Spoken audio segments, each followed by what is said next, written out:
ಹಸಿರು ಗದ್ದೆಗಳು, ತಂಪಾದ ಗಾಳಿ, ಚಿಕ್ಕ ಮನೆಗಳು ಇವೆಲ್ಲ ಸೇರಿ ಒಂದು ಸುಂದರ ಹಳ್ಳಿಯ ಹೆಸರು ಚಂದನಪುರ. ಈ ಹಳ್ಳಿಯಲ್ಲಿ ರಾಮಣ್ಣ ಎನ್ನುವ ಒಬ್ಬ ಸರಳ ಗಂಡನಿದ್ದ. ಅವನಿಗೆ ಇಬ್ಬರು ಹೆಂಡತಿಯರು, ದೊಡ್ಡ ಹೆಂಡತಿ ಲಕ್ಷ್ಮಿ, ಚಿಕ್ಕ ಹೆಂಡತಿ ಗೌರಿ. ಲಕ್ಷ್ಮಿ ತುಂಬಾ ಜಾಗ್ರತೆಯುಳ್ಳವಳು, ಸ್ವಲ್ಪ ಕೋಪಿಷ್ಠಳು ಹೌದು. ಗೌರಿ ಮಜಾದಾರಿ, ಮಾತುಗಳಿಂದ ಎಲ್ಲರನ್ನೂ ನಗಿಸುವ ಸ್ವಭಾವದವಳು. ಇಬ್ಬರೂ ರಾಮಣ್ಣನನ್ನು ತುಂಬಾ ಪ್ರೀತಿಸುತ್ತಿದ್ದರು. ಆದರೆ ಒಬ್ಬರನ್ನೊಬ್ಬರು ನೋಡಿದ್ರೆ ಸಣ್ಣ ಸಣ್ಣ ಜಗಳಗಳು ಶುರು. ಒಂದು ದಿನ ಬೆಳಗ್ಗೆ ಹಳ್ಳಿ ತುಂಬ ಮಂಜು ಹೊದಿಕೊಂಡಿತ್ತು. ರಾಮಣ್ಣ ಹೊಲಕ್ಕೆ ಹೋಗಲು ಸಿದ್ಧನಾಗುತ್ತಿದ್ದ. ಆಗ ಲಕ್ಷ್ಮಿ ಹೇಳಿದಳು, ಏ ರಾಮಣ್ಣ, ಇಂದು ನಾನು ಮಾಡಿದ ಉಪ್ಮಾ ತಿನ್ನಿ ಹೋಗು. ಅಷ್ಟರಲ್ಲಿ ಗೌರಿ ನಗುತ್ತಾ ಬಂದು, ಅಯ್ಯೋ, ಅವಳ ಉಪ್ಮಾ ತಿಂದರೆ ಹೊಟ್ಟೆ ನೋವು ಬರುತ್ತೆ. ನಾನು ಮಾಡಿದ ದೋಸೆ ತಿನ್ನಿ ಹೋಗಿ. ರಾಮಣ್ಣನು ಮಧ್ಯದಲ್ಲಿ ಸಿಲುಕಿದ. ಅವನು ಯೋಚಿಸಿದ, ಇವ್ರಿಬ್ಬರನ್ನೂ ಖುಷಿಪಡಿಸೋದು ತುಂಬಾ ಕಷ್ಟ. ಅವನು ಒಂದು ಐಡಿಯಾ ಮಾಡಿದ್ದ. ನಾನು ಎರಡನ್ನೂ ತಿನ್ನುತ್ತೇನೆ ಅಂತ ಹೇಳಿದ. ಆದರೆ ಸಮಸ್ಯೆ ಏನು ಅಂದ್ರೆ ಇಬ್ಬರೂ ತಮ್ಮ ತಮ್ಮ ಊಟವನ್ನು ಹೆಚ್ಚು ಹಾಕಿದರು. ರಾಮಣ್ಣನ ಹೊಟ್ಟೆ ಬಾಳೆಹಣ್ಣು ಹಾಗಿದೆ, ಊದಿಕೊಂಡಿತು. ಹಳ್ಳಿಯ ಜನರು ನೋಡಿದ್ರು, ನಗ್ತಾ, ರಾಮಣ್ಣ, ನೀನು ಗಂಡನ ಅಥವಾ ಊಟದ ಬಂಡಿಯಾನ ಅಂತ ಕಿಚಾಯಿಸಿದರು. ಆ ದಿನದಿಂದಲೇ ಹಳ್ಳಿಯಲ್ಲಿ ಈ ಕಥೆ ಫೇಮಸ್ ಆಯ್ತು. ಮತ್ತೊಂದು ದಿನ ಮನೆ ಸ್ವಚ್ಛ ಮಾಡೋ ಸಮಯ. ಲಕ್ಷ್ಮಿ ಹೇಳಿದಳು, ನಾನು ಮನೆ ತೊಳೆಯುತ್ತೇನೆ. ಗೌರಿ ಹೇಳಿದಳು, ನಾನು ಅಲಂಕಾರ ಮಾಡುತ್ತೇನೆ. ಆದ್ರೆ ಜಗಳ ಶುರು ಆಯ್ತು. ಯಾರು ಹೆಚ್ಚು ಚೆನ್ನಾಗಿ ಮಾಡ್ತಾರೆ ಅನ್ನೋದು. ಲಕ್ಷ್ಮಿ ತುಂಬಾ ಕ್ಲೀನ್ ಮಾಡಿದ್ದು, ಮನೆ ಹೊಳೆಯುತ್ತಿತ್ತು.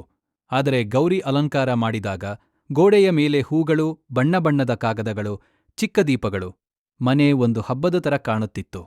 ರಾಮಣ್ಣ ಮನೆಗೆ ಬಂದಾಗ ಅವನು ಗೊಂದಲದಲ್ಲೇ ಬಿದ್ದ. ಇದು ನನ್ನ ಮನೆನಾ ಅಥವಾ ಮೇಳದ ಸ್ಟಾಲ? ಅವನು ನಗ್ತಾ, ಇಬ್ಬರೂ ಚೆನ್ನಾಗಿ ಮಾಡಿದ್ದಾರೆ, ಆದರೆ ಒಂದೇ ದಿನದಲ್ಲಿ ಇಷ್ಟು ಮಾಡ್ಬೇಕಾ ಅಂತ ಕೇಳಿದ. ಇಬ್ಬರೂ ಒಬ್ಬರನ್ನೊಬ್ಬರು ನೋಡಿಕೊಂಡು ಮತ್ತೆ ಜಗಳ ಶುರು. ಒಂದು ದಿನ ಹಳ್ಳಿಯಲ್ಲಿ ದೊಡ್ಡ ಹಬ್ಬ ನಡೆಯಿತು. ಎಲ್ಲರೂ ತಮ್ಮ ಮನೆಗಳಿಂದ ವಿಶೇಷ ಅಡುಗೆ ಮಾಡಿ ತರಬೇಕಿತ್ತು.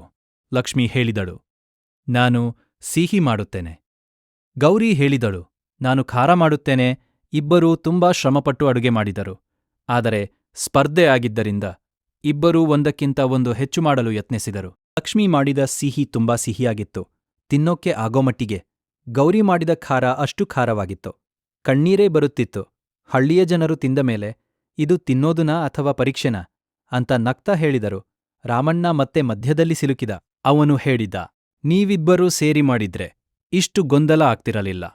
ಆ ಮಾತು ಕೇಳಿದಾಗ ಲಕ್ಷ್ಮಿ ಮತ್ತು ಗೌರಿ ಸ್ವಲ್ಪ ಯೋಚಿಸಿದರು.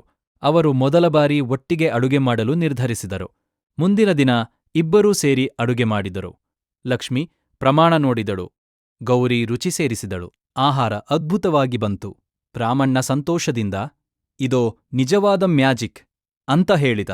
ಇಬ್ಬರೂ ಹೆಂಡತಿಯರೂ ನಗಿದರು. ಜಗಳ ಕಡಿಮೆಯಾಯಿತು.